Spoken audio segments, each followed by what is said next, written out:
नमस्कार दोस्तों, stock market studies में फिर से एक बार आपको बहुत-बहुत स्वागत है।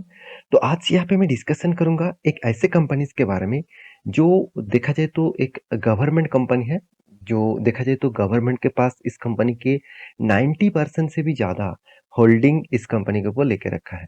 देखिए, मैं एक चीज़ आपको हमेशा बोल के आया हूँ कि किसी भी कंपनीज़ के ऊपर अगर प्रोमोटर के पास होल्डिंग उम, 75 के ऊपर 75% के ऊपर है, तो आप थोड़ा-सा सँभल के काम करिएगा उस कंपनी के ऊपर। आप कहेंगे सर क्यों? क्योंकि देखिए, सेबी के रूल्स के हिसाब से किसी भी कंपनीज़ के ऊपर ज़्यादा हिस्सेदारी प्रोमोटर के पास नहीं होना चाहिए। तो प्रोमोटर के पास देखिए मान के चलिए 90% का होल्डिंग है, तो प्रोमोटर क्या करेंगे? तो प्रोमोटर को क्या करना पड़ेगा? उसकी हिस्सेदारी बेचना पड़ेगा, मतलब पब्लिक को बेचना पड़ेगा। तो पब्लिक को जब बेचेंगे, तो वो तो डायरेक्ट जाकर बेच नहीं सकते, तो उसके लिए क्या करना पड़ेगा? उसको ऑफ़र देना पड़ेगा। उसको बोला जाता है ओएफएस मतलब ऑफ़र फॉर सेल। तो ओएफएस के माध्यम से उसको माल बेचना पड़ेगा। तो जब ऑफ़र देंगे, तब डिस्काउंट भी देना पड़ेगा। तो कोई भी देखिए आपको आप फ्लिपकार्ट, अमेज़न से कोई भी प्रोडक्ट खरीदते हैं, तो कोई भी फ़ोन आपको नया प्रोडक्ट आ रहा है, तो क्या कर किया जाता है, आपको हमेशा ऑफ़र दिया जाता है कि आप इस क्रेडिट कार्ड से फ़ोन को बाय करिए, आपको 10% डिस्काउंट मिलेगा। आप इस फ़ोन को खरीदारी करिए, इसके आपको 2000 का डिस्काउंट मिलेगा। तो डिस्काउंट क्यों देते हैं? क्योंकि ज़्यादा सेल करने के लिए, खुद का प्रोडक्ट बेचने के लिए। तो यहाँ पे भी सेम टू सेम देखने को मिल जाता है।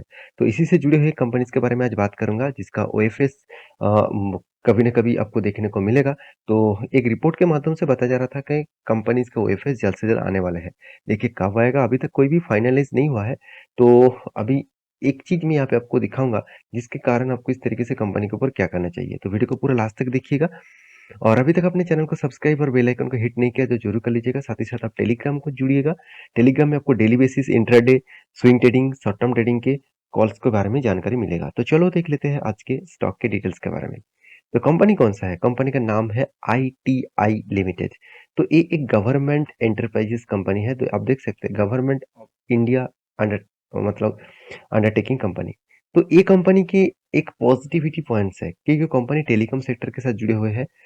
आज अगर आप किसी भी नेटवर्क्स के ऊपर काम करते हैं, तो उसके लिए कुछ जो टेलीकॉम सिस्टम है, जो नेटवर्क सिस्टम है, तो उसको ऑफ़र कौन करते हैं? आईटीआई करते हैं।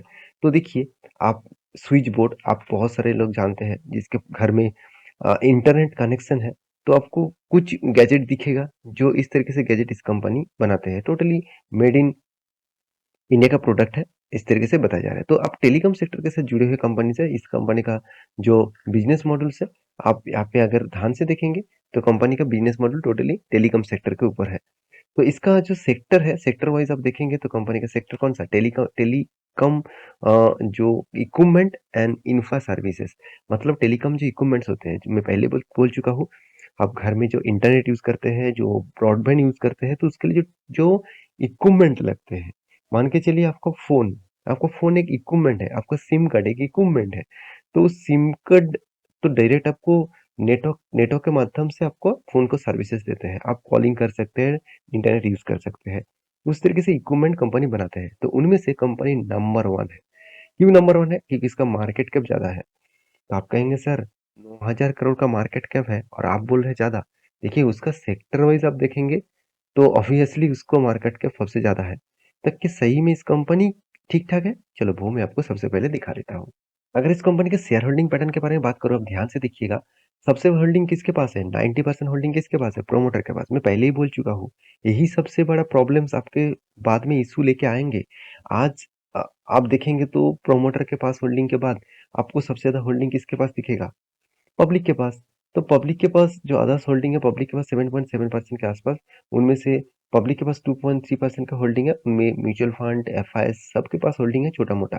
तो म्यूचुअल फंड के पास जो होल्डिंग है ना, वो एकदम ना के बराबर है। कितना? 0.01% का। वो पहले भी था, आज भी है। और सेम टू सेम अगर एफआईएस के होल्डिंग देखेंगे तो 0.70 के आसपास है। हाँ, छोटा-मोटा स्टेक यहाँ पे होल्डिंग बढ़ा चुके हैं। इसका मतलब ये नहीं कि बहुत बड़ा बाइंग कर लिया। देखिए इस तरीके से कंपनी के ऊपर इंस्टीट्यूशन ज़्यादा भरोसा नहीं करते हैं, क्योंकि आज नहीं तो कल वो ओएफएस लेके आएँगे, तो उसमें स्टॉक के ऊपर भारी भरकम डिस्काउंट देखने को मिल जाएगा।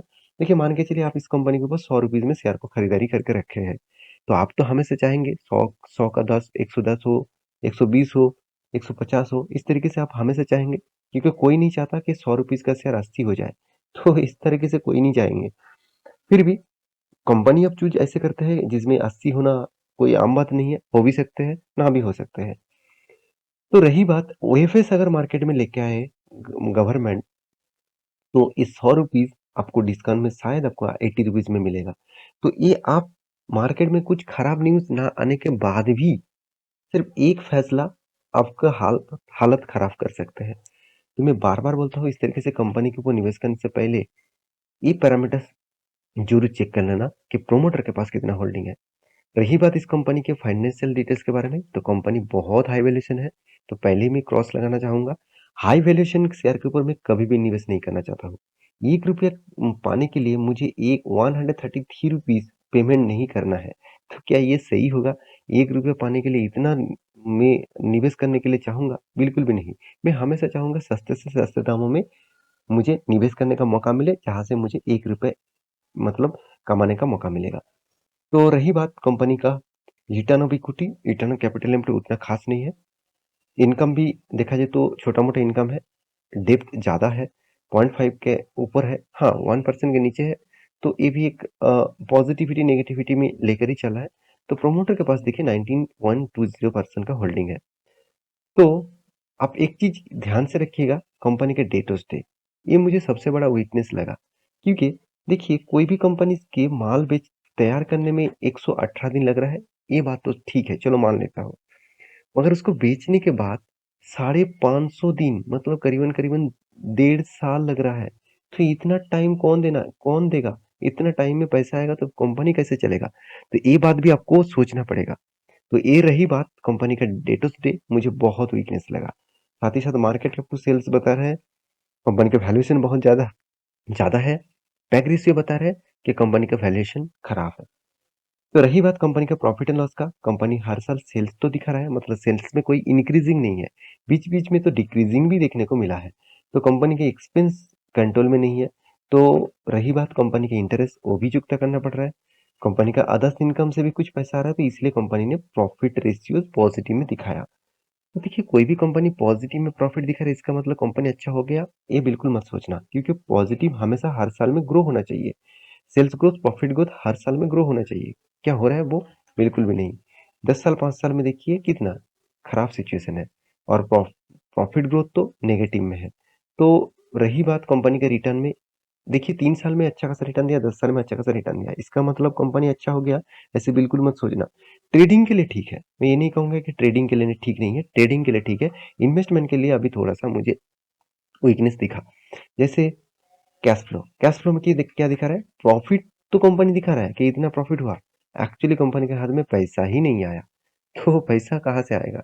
550 दिन के बाद पैसा हाथ में आ रहा है, तो कैसे कहाँ से आपको पैसा दिखेगा? तो इन्वेस्टर के बारे में तो मैं पहले बोल चुका हूँ, अभी चार्ट पैटर्न के बारे में एक बात बता दूँ। देखिए कंपनी जब से स्टार्ट हुआ तब से लेकर अप मूवमेंट में है, ऐसे नहीं कि डाउन मूवमेंट में है।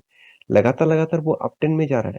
फिर भी कितना ज़्यादा वोलेटिलिटी आप देख सकते हैं। अगर इतना वोलेटिलिटी आप झेल सकते हैं तो कोई बात नहीं। जो कंपनी एक टाइम 95 में चल रहा था, उस कंपनी एक टाइम फिर से ₹12 हो गया। इतना बड़ा क्रैश अगर आप झेल सकते हैं, इतना रिस्क आप सहन सकते हैं, तो कोई बात नहीं, आप इस कंपनी को बस स्टडी करिए। तो आप कहेंगे सर क्या आपके पास इस कंपनी की हिस्सेदारी है? बिल्कुल भी नहीं, मैं इस तरीके से कंपनी को कभी भी मेरे पोर्टफोलियो में जगह नहीं देता हूँ।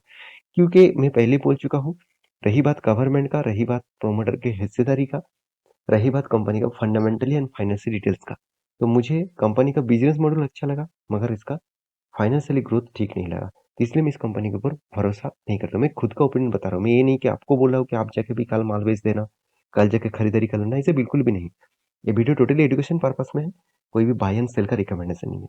तो मेरे इस वीडियो से आपको कुछ सीखने को मिला तो प्लीज़ लाइक करना, चैनल को सब्सक्राइब भी करना। मिलते हैं नेक्स्ट वीडियो में, तब तक के लिए अच्छे से रहिए, अपना ख्याल रखिए। जय हिंद।